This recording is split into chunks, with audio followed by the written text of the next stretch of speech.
Thomas Godinet, je suis illustrateur depuis maintenant 5 ans.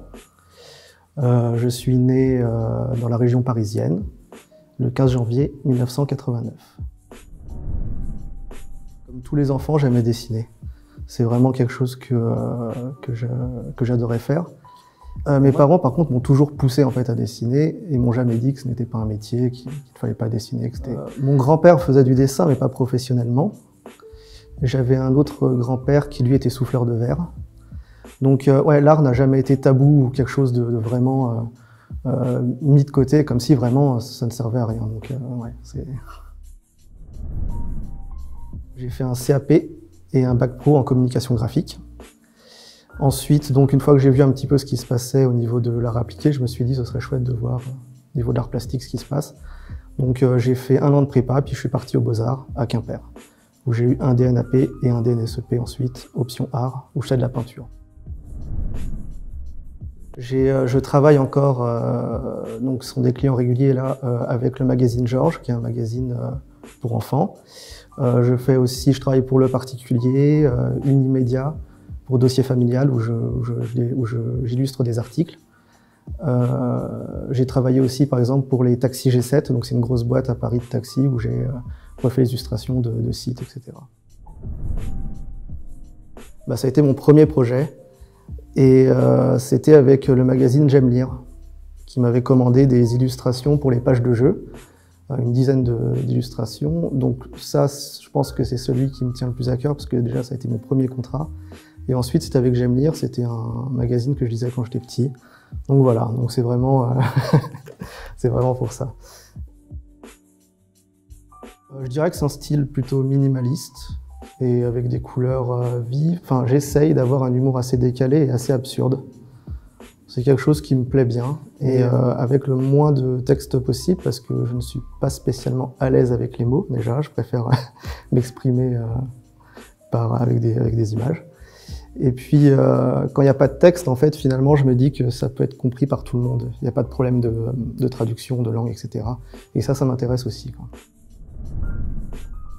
J'ai une palette en fait qui est là et qui est arrivée petit à petit, c'est-à-dire que j'ai construit par rapport à une seule couleur, un moment que j'aimais bien. J'avais utilisé un jaune que j'aimais bien, et puis après j'ai commencé à rajouter d'autres couleurs qui allaient ensemble. Et puis ma palette comme ça, elle reste un petit peu figée à un moment donné, avec ce style de couleur-là.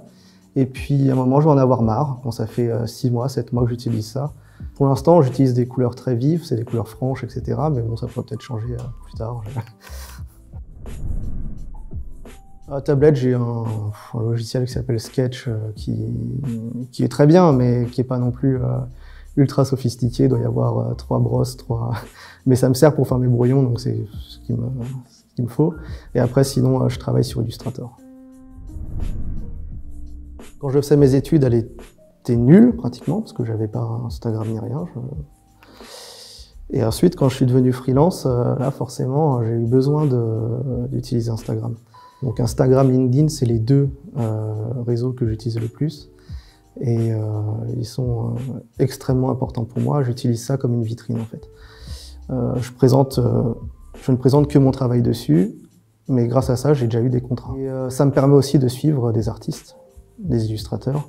Et ça, c'est très important aussi, de voir ce qui se fait à côté. Puis oui, rester à la page de ce qui se passe. Quand on regarde ce que font les autres, c'est pas spécialement pour copier, mais qu'on le veuille ou non, on le retient. Et puis au bout d'un moment, ça ressort parfois un petit peu, où il y a des choses comme ça qui vont se mélanger à d'autres choses. Donc ouais, non, c'est vraiment très important. Ouais, il y aurait 3 choses importantes. C'est ultra bateau, c'est ce qu'on me disait quand j'étais au lycée, enfin quand j'étais en CAP. Mais c'est simplement la pratique. Il faut pratiquer tous les jours, même si un petit peu tous les jours, il faut pratiquer. Essayer de rester positif et surtout ne pas abandonner. Parce que c'est compliqué, c'est rare que quand tu arrives dans ce milieu-là, tu aies tout de suite beaucoup de travail. Ça peut arriver.